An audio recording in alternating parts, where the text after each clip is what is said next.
यह वीडियो सिर्फ मतदान पदाधिकारी के प्रशिक्षण के उद्देश्य से बनाई गई है, जिसमें दिखाया गया प्रपत्र भी डमी प्रपत्र है, जिसका लोकसभा चुनाव 2024 से कोई लेना देना नहीं है।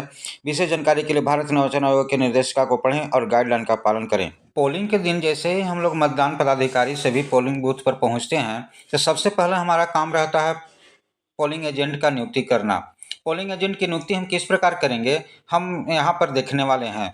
तो जो पोलिंग एजेंट होते हैं, जो मतदान अभिकर्ता होते हैं, वो हमारे पास इस तरह के एक फॉर्मेट लेकर के आते हैं, जो यहाँ पर दिखाया गया है। ये प्रारूप 10 फॉर्मेट आपके पास लेकर के आते हैं।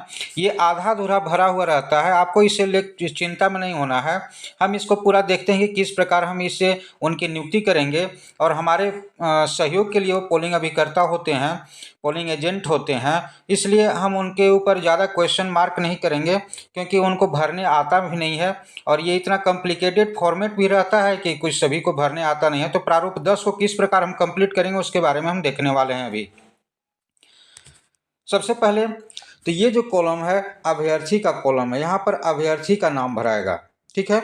ये जो दूसरा कॉलम यहाँ पर खाली जगह है, यहाँ अगर अभ्यर्थी स्वयं से नहीं उपस्थित होता है, स्वयं अभ्यर्थी नहीं, तो वो अपने लिए निर्वाचन अभिकर्ता की एक नियुक्ति करता है। तो या तो यहाँ पर अभ्यर्थी का नाम होगा या यहाँ निर्वाचन अभिकर्ता का नाम होगा। अगर अभ्यर्थी का नाम यहाँ पर डाला हुआ है तो यहाँ निर्वाचन अभिकर्ता का नहीं रहेगा। अगर निर्वाचन अभिकर्ता का नाम डाला हुआ है तो यहाँ अभ्यर्थी का नाम नहीं होगा। मतलब दोनों में से कोई एक ही होंगे, या तो अभ्यर्थी होंगे या निर्वाचन अभिकर्ता होंगे, जो पोलिंग एजेंट का नियुक्ति करते हैं। तो पोलिंग एजेंट दो प्रकार से नियुक्त होते हैं, एक तो डायरेक्ट अभ्यर्थी के द्वारा और दूसरा निर्वाचन अभिकर्ता के द्वारा। यहाँ पर जो भराएगा वो पोलिंग एजेंट का नाम, आपके पास जो पोलिंग एजेंट आएंगे उनका नाम यहाँ भराएगा और उसका एड्रेस यहाँ भराएगा, यानी कि पोलिंग एजेंट का नाम और एड्रेस यहाँ भराएगा। यहाँ पर पोलिंग बूथ की संख्या और नाम भराएगा कि पोलिंग बूथ का नाम क्या है, और यहाँ पर उसकी संख्या भरा जाएगा, यानी पोलिंग बूथ का नाम और पोलिंग बूथ की संख्या यहाँ पर भरा जाएगा। यहाँ पर अभ्यर्थी का साइन होगा या निर्वाचन अभिकर्ता का साइन होगा। यहाँ पर मतदान अभिकर्ता यानी जो पोलिंग एजेंट आपके पास आएंगे, उस पोलिंग एजेंट का साइन यहाँ पर रहेगा। तो आप उसकी साइन को मिलाएंगे, आपके पास एक फॉर्मेट में उसका साइन भी रहेगा, आप उसको मिलाएंगे और ये जगह खाली रहेगा।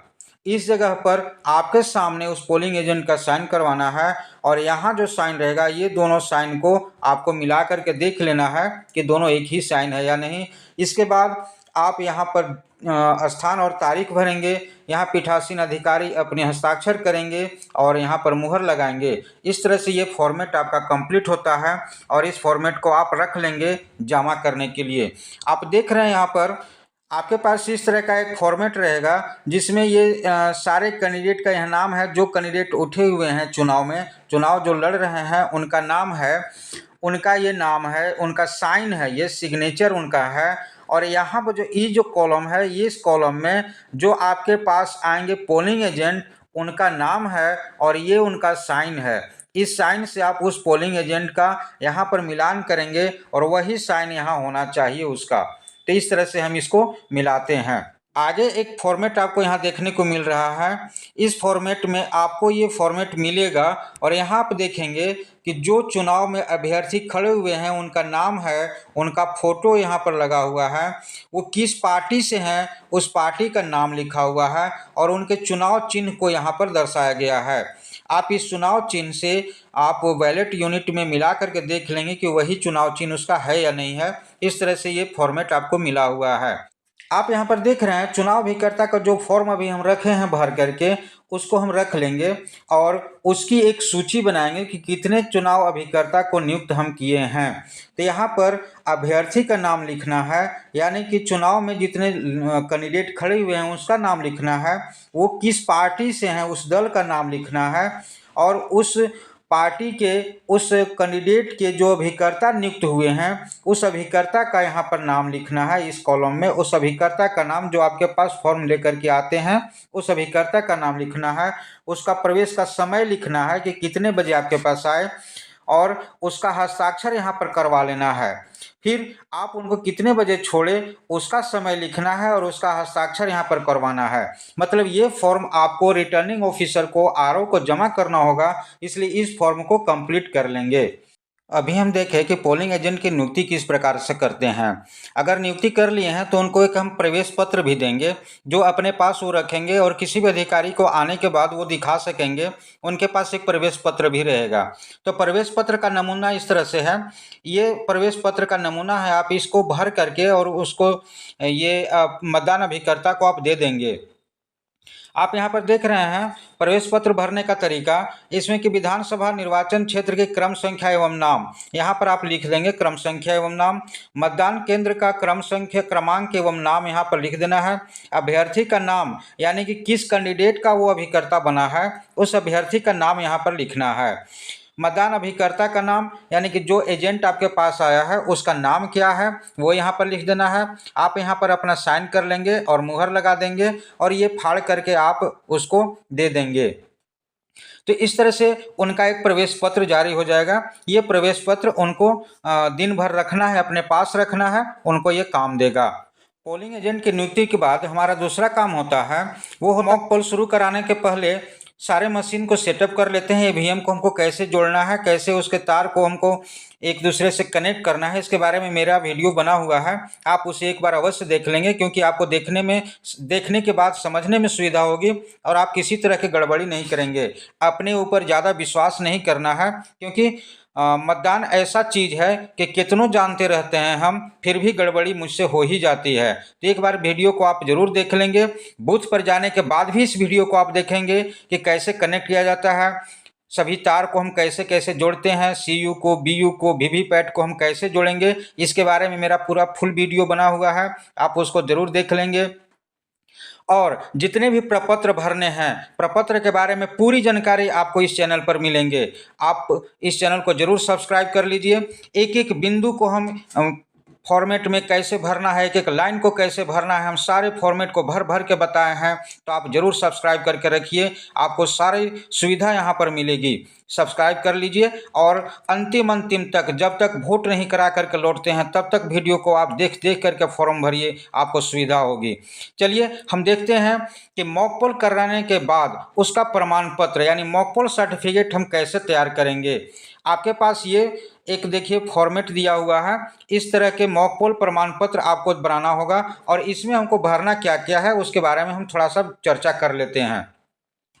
आप देख रहे हैं यहाँ पर निर्वाचन का नाम, यानी कि किसका निर्वाचन हो रहा है, वो है लोकसभा के लिए आम चुनाव 2024, यहाँ भरा जाएगा। आप यहाँ पर भरेंगे विधानसभा क्षेत्र, विधानखंड का नाम एवं क्रमांक। आप किस विधानसभा क्षेत्र में गए हैं उस विधानसभा क्षेत्र का नाम यहाँ पर भरेंगे।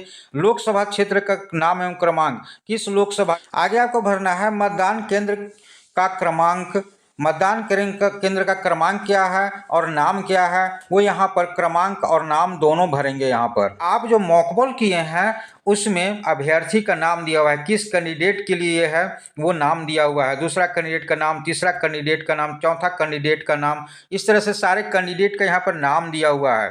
ठीक है, तो ये कैंडिडेट का नाम यहाँ पर दिया हुआ है और उस कैंडिडेट को आप कितने वोट डाले हैं वो चीज़ यहाँ पर दिया हुआ है कि दिखावटी मतदान के दौरान डाले गए मतों की संख्या। यहाँ पर ये दिया हुआ है कि मॉक पोल में आप इस कैंडिडेट को कितना वोट डाले हैं, इस कैंडिडेट को कितना वोट डाले हैं, इस कैंडिडेट को कितना वोट डाले हैं, वही चीज़ यहाँ पर दिखाया गया है। आगे दिया गया है नोटा में आप कितना कितना वोट डाले हैं और कुल कितना डाले हैं वो यहाँ पर दिया गया है। तो चलिए एक भरा हुआ फॉर्मेट लेते हैं और उसमें आपको बताते हैं।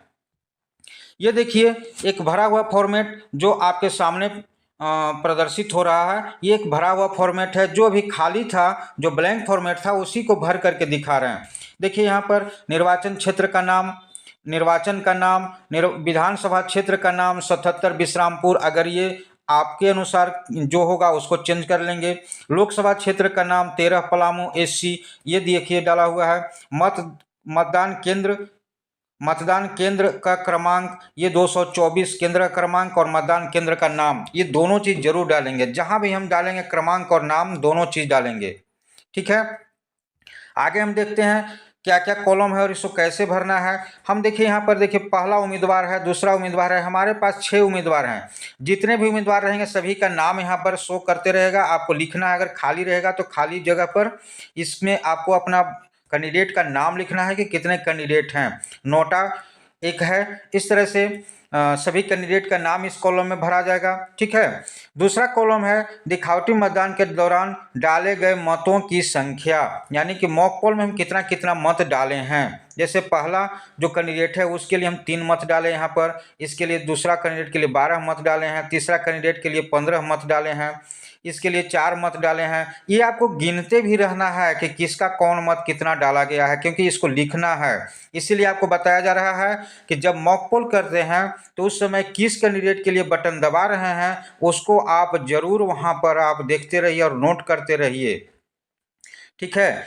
अब देखते हैं यहाँ पर दूसरा जो कॉलम बना हुआ है उसमें है कि परिणाम जांच करते समय कंट्रोल यूनिट के द्वारा दर्शाए गए मतों की संख्या सीयू में, यानी कंट्रोल यूनिट में कितना मत दिखा रहा है। तो आप 3 डाले हैं तो 3 दिखा रहा है कि नहीं, 12 डाले हैं इसके लिए तो 12 दिखा रहा है कि नहीं, 15 डाले हैं तो ये 15 दिख रहा है कि नहीं कंट्रोल यूनिट में, ये आपको यहाँ पर देखना है।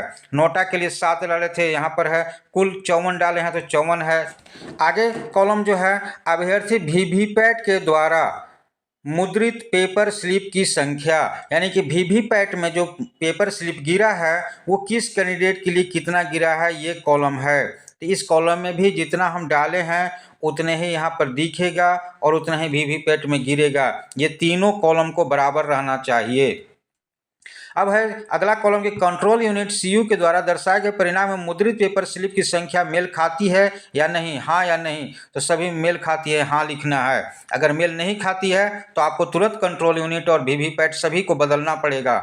अगर वैसा प्रॉब्लम हो रही है तो आपको बदलना पड़ेगा, उसके लिए एक फॉर्म भरना है और फॉर्म भर करके बदला जाएगा तुरंत। रिटर्निंग आप अपने ऑब्जर्वर को, अपने उच्च अधिकारी को तुरंत प्रेषित करेंगे कि मेरे कंट्रोल यूनिट और वीवीपैट में ऐसा प्रॉब्लम हो रहा है, तुरंत बदल जाएगा। अगला कॉलम है वो है कि किस दल के एजेंट आपके पास मौजूद हैं, उस दल का नाम लिखना है और उस एजेंट का हस्ताक्षर इस कॉलम में ले लेना है। ठीक है। तो इस तरह से यहाँ तक ये सारे कॉलम आप फिल कर लेंगे। इस कॉलम में दिया हुआ है कि मॉक पोल डाटा क्लियर करने के लिए कंट्रोल यूनिट को क्लियर बटन दबाया गया है। ये आपको जो जिस लैंग्वेज में लिखा हुआ है हिंदी में, तो हिंदी में ही आपको पूरा अपने पेन से लिखना है। जिस तरह से हम लिखे हैं उस तरह से पेन से यहाँ लिखना है। इसके बाद सी कॉलम में है कि मॉक पोल के बाद वीवीपैट से सभी मुद्रित पेपर पर्चियाँ निकाल ली गई, तो हाँ। वीवीपैट में रिक्त दिखाया गया, हाँ, मतलब वीवीपैट में कोई भी पर्ची अब नहीं है। इस तरह से हाँ हाँ में कॉलम में आप यहाँ पर टिक लगा दीजिएगा। यहाँ पर बताया गया है अगला पेज में कि कंट्रोल यूनिट के टोटल बटन को दबाकर अभिकर्ता को दिखाया गया कि टोटल वोट 0 है, तो हाँ दिखाया गया। मॉक पोल वीवीपैट पर्चियाँ मॉक पोल पेपर स्लिप की मुहर लगी हुई है और काले लिफाफे में डालकर पिंक पेपर सील से के माध्यम से सील की गई है, तो हाँ आप देखेंगे मॉक पोल के समय जो वीवीपैट में स्लिप गिरा है वो वीवीपैट से स्लिप को निकाल लेना है, मॉक पोल पर्ची को निकाल लेना है, उसके पीठ पर मुहर लगा देना है और आपको साइन भी करना है। उसके बाद काले रंग के लिफाफा जो यहाँ पर दिखा रहे हैं, काला रंग का लिफाफा, उस लिफाफे में उसको डालकर और को पिंक कलर के पेपर सील से सील करना है, उसको रिटर्निंग ऑफिसर को जमा करना होगा। मतदान अभिकर्ता का नाम, यानी कि पोलिंग एजेंट का नाम, यहाँ पर जितने भी मतदान अभिकर्ता उपस्थित हैं उन सभी मतदान अभिकर्ता का नाम यहाँ पर 1 2 3 4 5 6 में लिख देंगे। वो किस दल से हैं उस दल का नाम यहाँ पर लिख देंगे और उस दल के अभ्यर्थी का नाम क्या है, जैसे बीजेपी के कौन अभ्यर्थी हैं, कांग्रेस के कौन अभ्यर्थी हैं, इस तरह से निर्दलीय के हैं कौन अभ्यर्थी, उस अभ्यर्थी का नाम लिख देना यहाँ पर। और यहाँ पर आपको एजेंट से साइन करवा लेना है, सभी एजेंट से, और यहाँ आप अपने पीठासीन साइन करेंगे, मुहर लगाएंगे। इस प्रकार से आपका मॉक पोल सर्टिफिकेट कंप्लीट होता है। एक यहाँ पर और कॉलम बचा हुआ है जो घोषणा है पीठासीन अधिकारी का कि मॉक पोल के बाद हमने कंट्रोल यूनिट में टोटल बटन को दबा करके और देख लिया कि वीवीपैट में पेपर स्लिप नहीं है, कंट्रोल यूनिट में टोटल वोट 0 दिख रहा है और ये 0 दिख रहा है को टिक लगाएंगे, यहाँ पर अपना पीठासीन अधिकारी साइन करेंगे और मुहर लगाएंगे। अगला जो कॉलम है आप देखेंगे यहाँ पर प्रिजाइडिंग ऑफिसर और जितने पोलिंग ऑफिसर हैं P1 और P2 तीनों अपना अपना नाम लिखेंगे यहाँ पर और यहाँ साइन करेंगे। इस तरह से आपका पूरा मॉक पोल प्रमाण पत्र तैयार हो गया और इस मॉक पोल प्रमाण पत्र को लिफाफा में डाल करके आप रख लीजिए। इस तरह से हमें आशा है आप मॉक पोल सर्टिफिकेट को किस तरह से भरेंगे पूरी तरह से जान गए होंगे। आगे के नेक्स्ट वीडियो में हम अनेकों प्रकार के प्रपत्र जो बचे हुए हैं उसको भरना सीखेंगे और आप उसको अच्छी तरह से सीख पाएंगे। स्टेप बाय स्टेप हम बताने वाले हैं। चलिए इस वीडियो को लाइक कर दीजिए, कमेंट कीजिए और ज़रूर दोस्तों के पास शेयर भी कीजिए और मेरे चैनल को ज़रूर सब्सक्राइब कर लीजिए। इस फोटो को टच करके चैनल को सब्सक्राइब कर लीजिए ताकि नेक्स्ट वीडियो आपको मिलता रहे। धन्यवाद।